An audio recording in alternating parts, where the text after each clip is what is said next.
Hi friends, it's Miss G. Welcome to another class. So today's lesson, what we're going to do is figure out the essential meaning of the little house, okay? The little house essential meaning means that we are going to figure out like the main idea, basically, what the story is mostly about, what the author was trying to teach you or tell you about this story, okay? Before we get into that, let's do our new sight word of the day. Bum bum bum. Let's echo Miss G. T-H-E-Y. They. Very good. They. So they means more than one person, right? And let's go over some sentences using the word they. I need you guys to help participate and let me know what end mark we should put. So the first one says, they ran over there. They ran over there. The way Miss G is saying it, super loud, so excited, what kind of end mark should go at the end? They ran over there. You already know that nice long word, exclamation point. Very good. Can you echo Miss G? Good. Now we can't forget our new sight word of the day. They, a little tongue twister. Okay, here we go. They said we have to wait. They said we have to wait. Is Miss G yelling this? No. Is she asking if they said we had to wait? No, she's just simply stating it. So what do we have at the end then? That is right, a period. Very good. And let's not forget to mark our sight word, they. My last one says, did they say that? Listen to the way Miss G's voice changes. Did they say that? So I want to know if a few people said that, right? Did they say that? So what kind of thing is this? What kind of sentence? It is a question. So at the end, we put a question mark. Can you echo Miss G? Good. And let's not forget that last sight word. Did they say that? So today, friends, what we're going to do is figure out the meaning of the little house. By doing that, we are going to actually look at our story in our video, okay? Ms. G might point out sometimes at different points and use the book, but I want you guys paying attention and I want you trying to say the answers at home, okay? So let's get started on our video.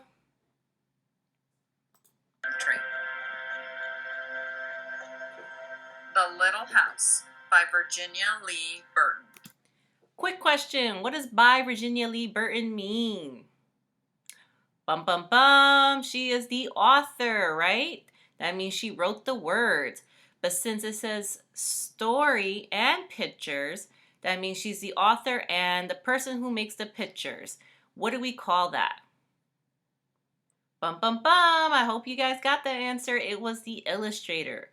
So Virginia Lee Burton was the author of this book and the illustrator. Once upon a time, there was a little house way out in the country. She was a pretty little house, and she was strong and well built. The man who built her so well said, "This little house shall never be sold for gold or silver, and she will live to see our great-great-grandchildren's great-great-grandchildren living in her." The little house was very happy as she sat on the hill and watched the countryside around her. She watched the sun rise in the morning, and she watched the sun set in the evening.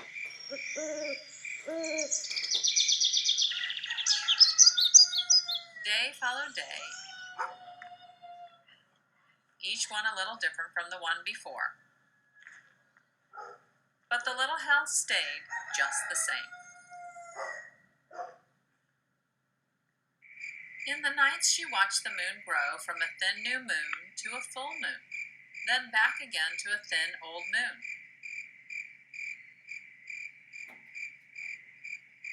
And when there was no moon, she watched the stars. Way off in the distance, she could see the lights of the city.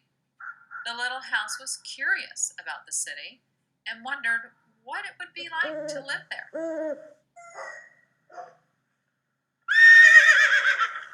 Time passed quickly for the little house as she watched the countryside slowly change with the seasons.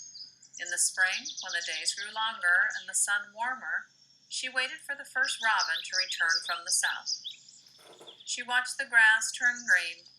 She watched the buds on the trees swell and the apple trees burst into blossom. She watched the children playing in the brook.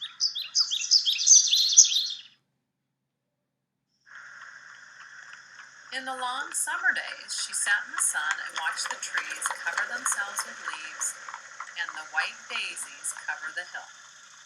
She watched the gardens grow, and she watched the apples turn red and ripen. She watched the children swimming in the pool. So, friends, how do you know, because we've mentioned it before, how do you know what's happening or when is the story taking place? How do you know when this story is taking place? So Miss G's going to actually show you here really fast. Okay? So in our story, how do you know when it's taking place looking at the illustration?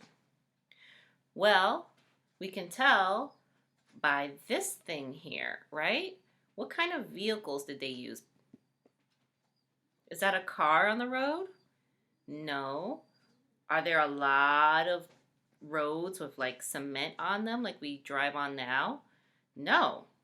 They had this dirt road that they would use, and they would use horses to carry them around. They did not have cars in the past.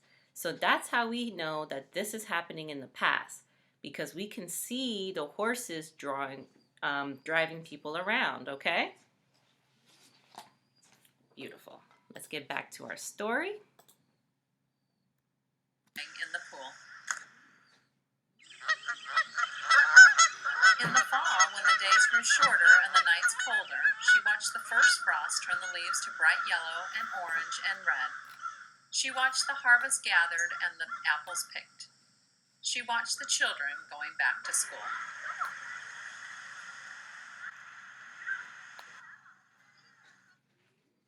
In the winter, when the nights were long and the days short, and the countryside covered with snow, she watched the children coasting and skating. Year followed year. The apple trees grew old, and the new ones were planted. The children grew up and went away to the city, and now at night the lights of the city seemed brighter and closer. One day, the little house was surprised to see a horseless carriage coming down the winding country road. Pretty soon, there were more of them on the road and fewer carriages pulled by horses. Pretty soon, along came some surveyors and surveyed a line in front of the little house. Pretty soon, along came a steam shovel and dug a road through the hill covered with daisies. Then some trucks came and dumped big stones on the road. Then some trucks with little stones. Then some trucks with tar and sand, and finally a steamroller came and rolled it all smooth, and the road was done.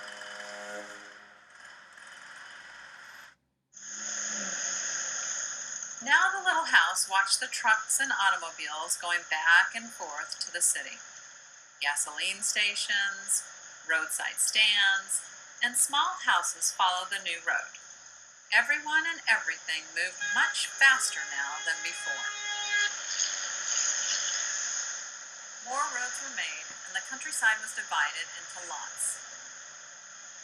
More houses and bigger houses, apartment houses and tenement houses, schools, stores, and garages spread over the land and crowded around the little house. No one wanted to live in her and take care of her anymore. She couldn't be sold for gold or silver, so she just stayed there and watched. Okay, so going back to that, friends, I want you to tell me, what do you notice about the colors in these two pages? So, this is the page we were on, right? What do you notice for the colors here? I see brown, right? A lot of brown, a lot of gray, a little bit of green. But if we go back, what do we notice here? Not so much brown, right? And lots more green. So we're noticing just by the colors, differences in the story, okay? She used to have all this green around her, and now there's brown around her. Good. So now let's continue on with our story.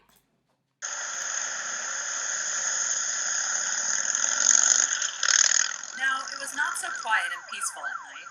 Now the lights of the city were bright and very close, and the street lights shone all night.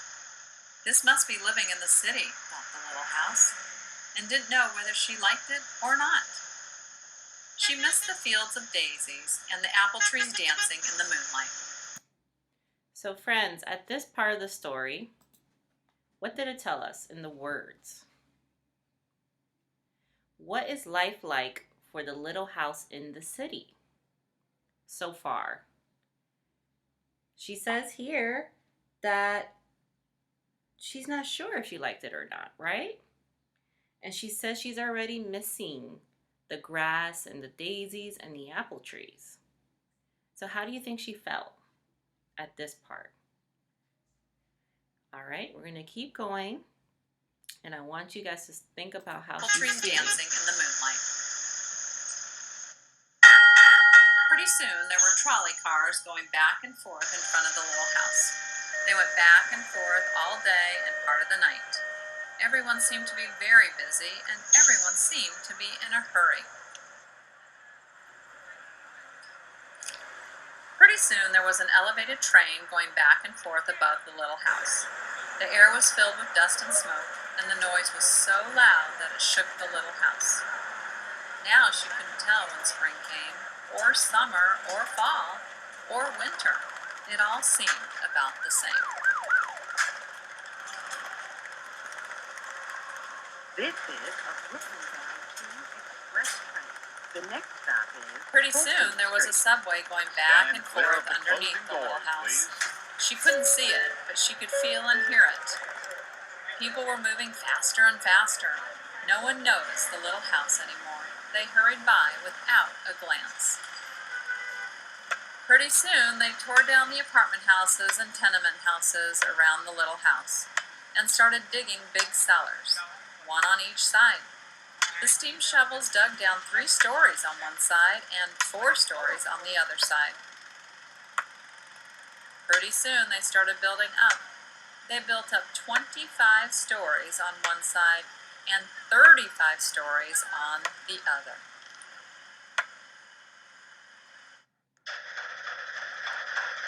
Now the little house only saw the sun at noon and didn't see the moon or stars at night at all because the lights of the city were too bright. She didn't like living in the city. At night she used to dream of the country and the field of daisies and the apple trees dancing in the moonlight. The little house was very sad and lonely. Her paint was cracked and dirty, her windows were broken, and her shutters hung crookedly. She looked shabby, though she was just as good a house as ever underneath. So my friends, how does the little house look different from the other buildings, right? And we can get a closer look at our book, right? How does she look different from the other buildings? Well, it did say in the words that she was cracked and dirty. And we can definitely see the crack in the illustrations. How else do we see a difference between the way she looks and the way they look? She looks much smaller, right? She looks small and she looks cramped. She looks like she doesn't have any space around her. And these buildings are big and shiny, and she's now really small and dirty compared to these shiny new buildings, right? Think about how that would make her feel. Okay.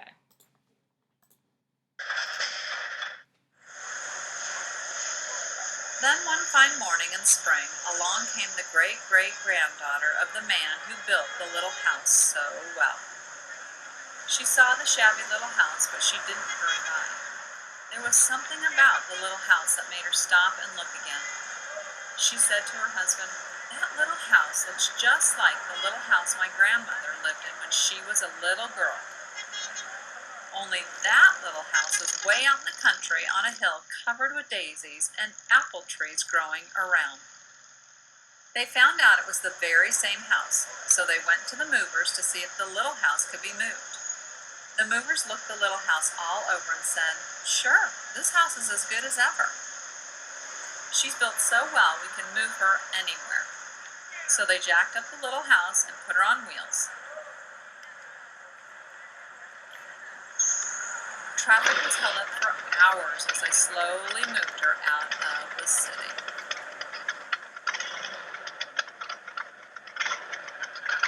At first the little house was frightened, but after she got used to it, she rather liked it. They rolled along the big road, and they rolled along the little roads, until they were way out in the country. When the little house saw the green grass and heard the birds singing, she didn't feel sad anymore. They went along and along, but they couldn't seem to find just the right place. They tried the little house here, and they tried her there. Finally, they saw a little hill in the middle of a field, and the apple trees growing around. "There," said the great-granddaughter, "that's just the place." "Yes, it is," said the little house to herself. A cellar was dug up on top of the hill, and slowly they moved the house from the road to the hill. The windows and shutters were fixed, and once again they painted her a lovely shade of pink. As the little house settled down on her new foundation, she smiled happily. Once again she could watch the sun and moon and stars. Once again she could watch spring and summer and fall and winter come and go. Once again she was lived in and taken care of.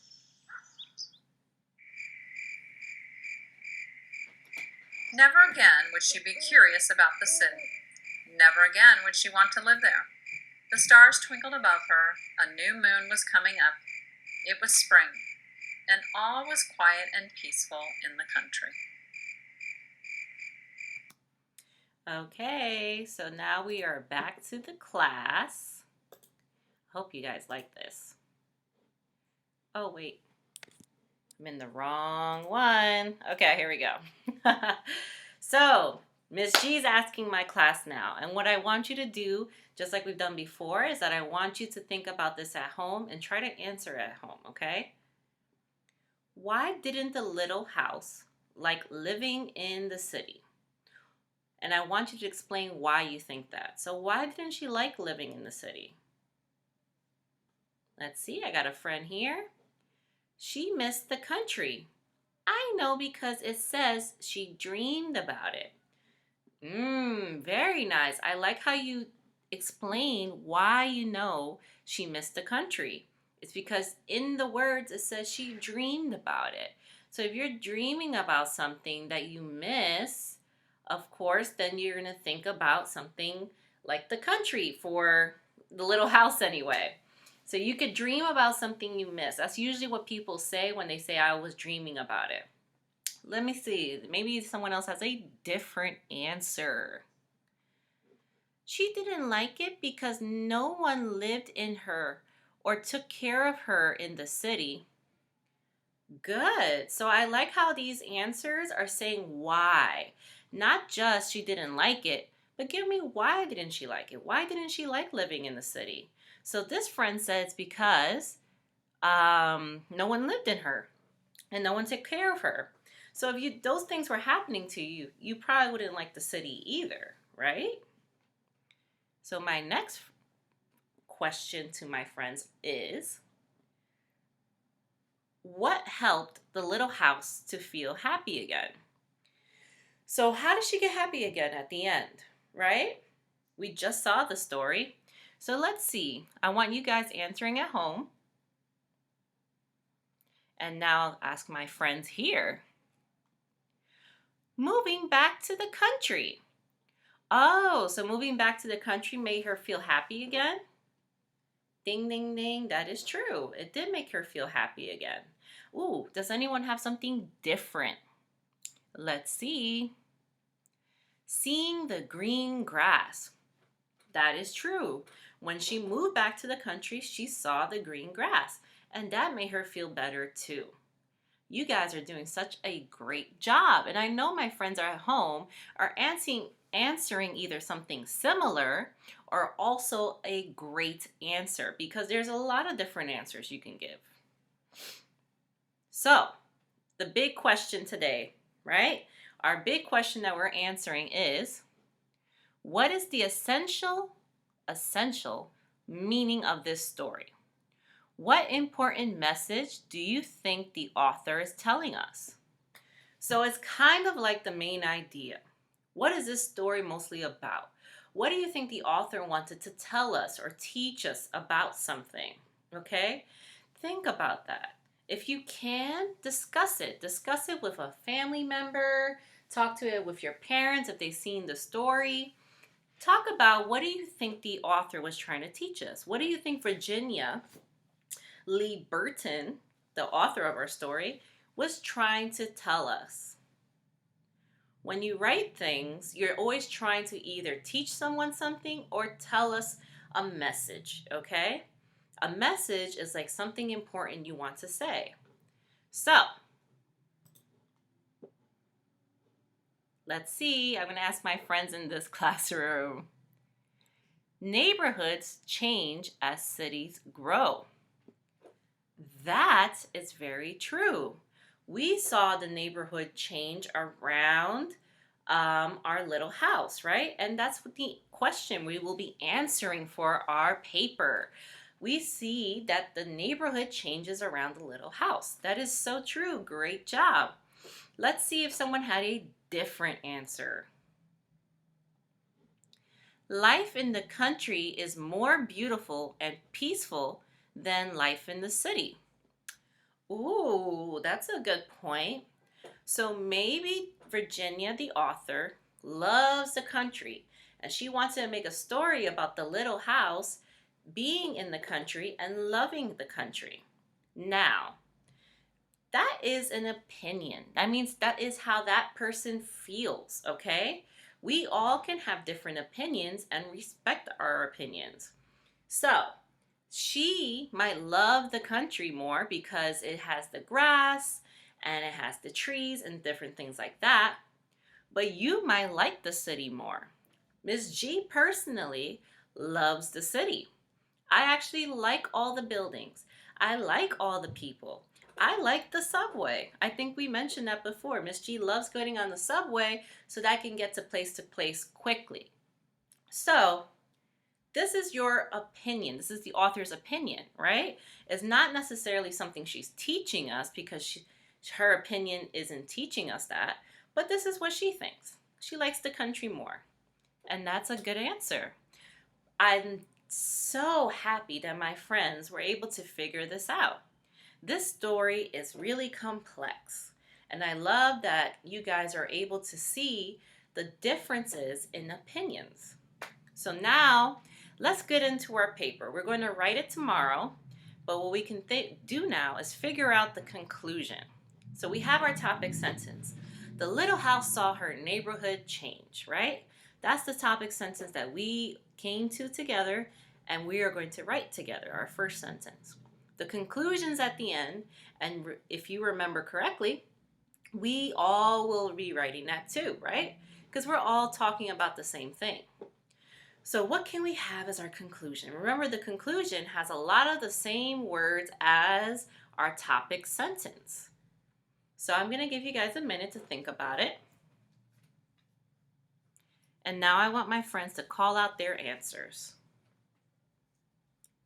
I'm sure you guys are calling out wonderful answers.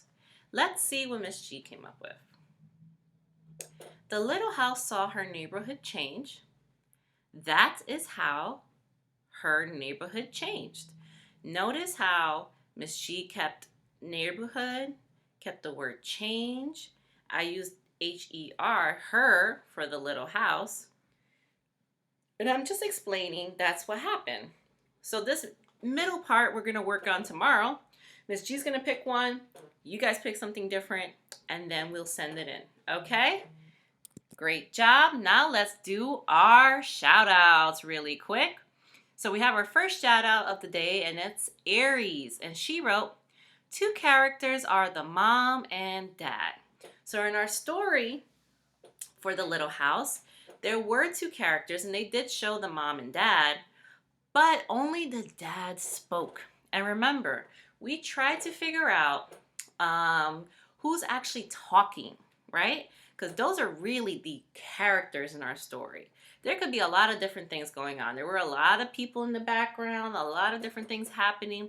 The people who talk are really the characters of the story. Then she says the main character is the house. Beautiful. You guys did such a great job with this. The main character is the character that the story's mostly about, and that is the little house. The settings are the country and the city. Ding, ding, ding. Great job, Aries. That is exactly correct. The country and the city were the 2 different settings in our story. But remember, you can also pick when, the different seasons, that kind of thing. So there's all sorts of answers to make it a correct answer. This says, this was from our Nevaeh Thompson. Hey, Nevaeh. 2 characters are the sun and moon. So again, friends, the same thing. When we talk about characters, we talk about people who talk, right? The sun and the moon are kind of more like setting. So great job noticing the sun and moon, but let's put it more in the setting section. Then it says the main character is the little house. Yay! Yes, Nevaeh, good job. Everyone was getting the little house as the main character. Great. Now the setting says the country side and the city. Good job, Nevaeh. Yes, correct. Last but not least, we have Nicholas. So Nicholas says that the 2 characters were a girl and a house. Very good. So Aries, you might have been talking about the girl at the end, which is very true. The girl at the end was the great-granddaughter, and she did talk. So she was a character in our story. And of course, the house is a character in our story. Very good. Who is the main character in our story? And that again was the little house. Good job, Nicholas. Last but not least, what about the setting? So Nicholas put the city. Awesome. Remember, we had different seasons too. So you could put summer and the city, or winter and the city, or winter and the country, right? We had all different types of setting. Good job, friends. So that is it for today. We'll get into writing our paper tomorrow. Thank you guys for tuning in. See you tomorrow. Have a great day.